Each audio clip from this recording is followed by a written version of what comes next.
Ridge Limited, Alan Morgan.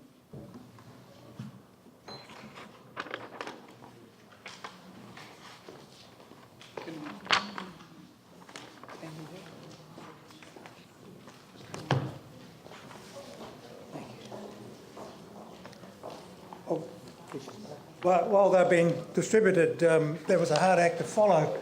I'm Alan Morgan, I'm one of the partners in Copper Ridge, but my colleagues here, my business partner, got to be careful about that, business partner Roger Pollard and neighbour Jeff Denny have been the two directors of Copper Ridge Limited, and I'm going to pass on to them to tell the story that we want to put across. Thank you. Thank you. I've been involved in this saga since 1994 when the problem of the go-kart noise came up to the fore in the area. The council wanted one entity to deal with, so the Aotea Residents Association was formed and I wound up as chairman. The council also suggested that a zoning change could be on the way, could be the way forward, and Davis Ogilvy were employed by the association to prepare plans funded by the residents. In 1998, the council generously offered to take over this process and save residents further costs, but it turned out to be a stalling tactic. In 2001, a zoning of special purposes was granted, which was to pave the way for further zoning decisions. 5 years went by. In 2007, the council produced 5 planning scenarios. 3 were for residential, with the go-karts removed, and 2 were for light industrial, with the go-kart club remaining. Another 5 years. In 2011, Plan Change 5 was adopted as a residential G zoning, but included a buffer of 150 metres with other noise mitigation provisions until the go-kart club was relocated. There was $3.4 million committed by the council for this in the 2014-16 period. Our decision to proceed with a consent application was based on that commitment. From that date, most of the properties in the zone were effectively on the market, some with more vigour than others. Our particular land had no takers, the go-kart would being the significant problem to stop us developing. The gaps between the dates give an appearance of inactivity by the RAA, by the Residents Association, but we were constantly dealing with the council and these and other matters. In fact, hundreds, possibly thousands of hours were spent in consultation with the council over this problem. In 2011, after the earthquakes, it was obvious that the land in our area would be needed for housing, and we had the zoning. Most of our neighbours are elderly, and we're in no position to go through a consent process. So we, adjoining property owners, decided to join forces and in a joint venture company called Copper Ridge and get the consent on our land. This set up the layout and infrastructure design for the whole area.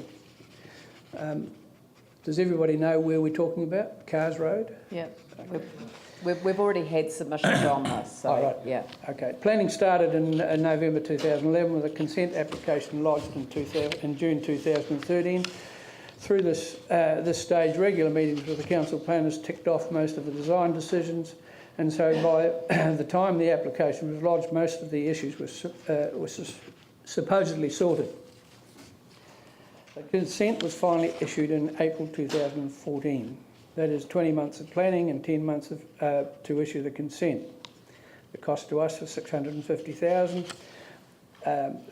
nearly twice what we estimated, but for professional fees, and almost 20 years since negotiations started. Consent was for 82 sections, but with a 150 metre radius buffer zone where the houses could not be built until the go-karts were relocated, that is almost half of the development. June 2014, Baileys were engaged to market the Copper Ridge, that's the name of our subdivision, both nationally and internationally, so far without success. In fact, the last serious prospect, a substantial and well-respected local developer, dropped out only a week ago, saying the go-kart restriction made the development uneconomic. The past performance of the council's reliability in fulfilling its undertakings is also a significant factor. He also said he doesn't want any more development in the city, and he'll stick to the Selwyn and Waimakariri district in future. So we are stuck with land all ready to go and no developer willing to take the risk without the relocation of the go-karts, not the kart club.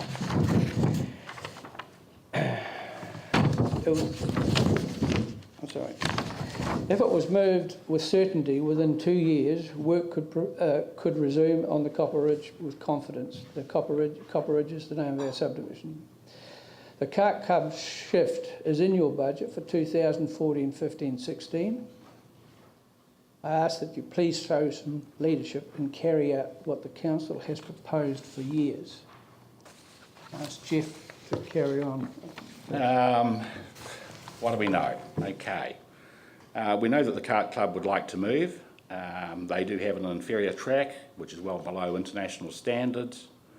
And we don't believe it's realistic for the council to retain a motorsport facility surrounded by residential properties.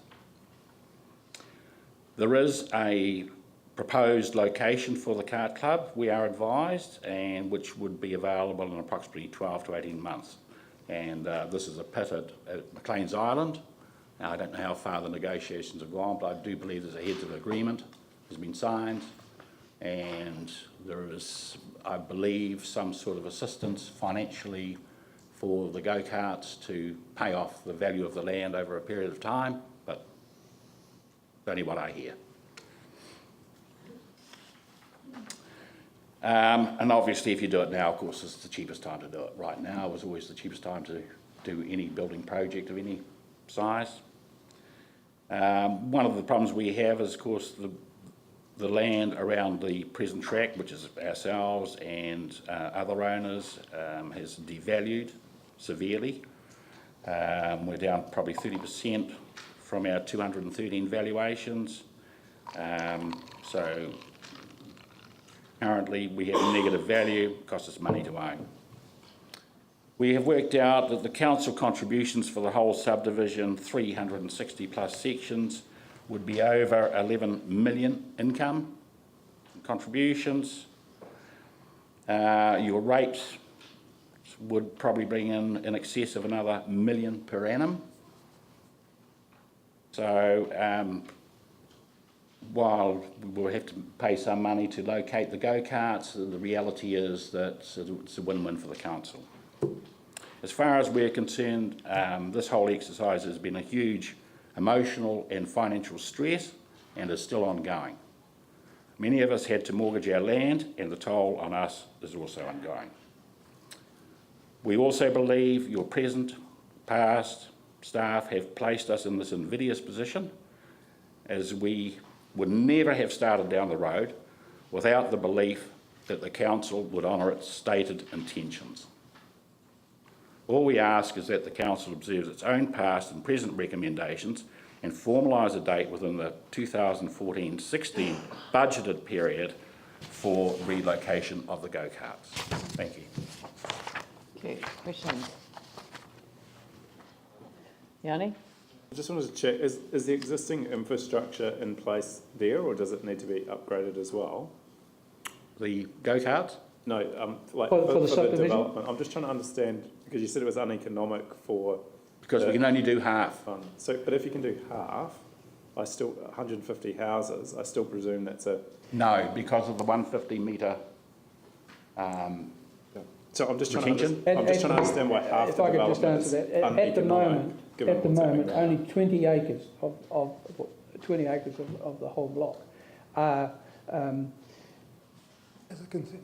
have a consent, put it that way. You know, I understand that. I'm Yeah. just trying to understand why that's uneconomic when you look at the current activity that happens there now. When the sewer's got to come through from the corner of Wigham Road, which is across the road now and ready for us to hook into, but we've got to come through two properties that is quite a long stretch to go in. So the overall ingoing costs to get the first 40 sections out are virtually uneconomic for us to carry on with. I think Councillor Johansson's really talking about the whole, how many sections can we actually develop as of now? As So of in the now. 360, Oh, we're sorry. going Out of the 360, about 120. So why is that uneconomic now? Is it the cost of the infrastructure? Is it, what about that amount? Because it still seems quite an intense of development compared to what's currently there. The only sections we can actually develop now are 42, without going through the rest of the owners of the blocks have not got consent, are not part of this, our consent. So we can, at this point in time, we can only develop 42 sections. Okay. It's Copper Ridge. Yeah. Okay, so if all the neighbours are taking in the whole block, we can still only do 120 instead of 360. So any developer will tell you that that's never going to work because the cost of infrastructure is so huge. The economics just don't add up. Yeah. Okay. All right. Well, look, thank you very much for coming in. As I say, we've had other submissions on this too, and obviously we've got some further advice to be taking on the matter, and we'll be considering it as part of the LTP process. Thank you. Thank you. Friends of the Christchurch Botanic Gardens, also Alan Morgan, Yes, but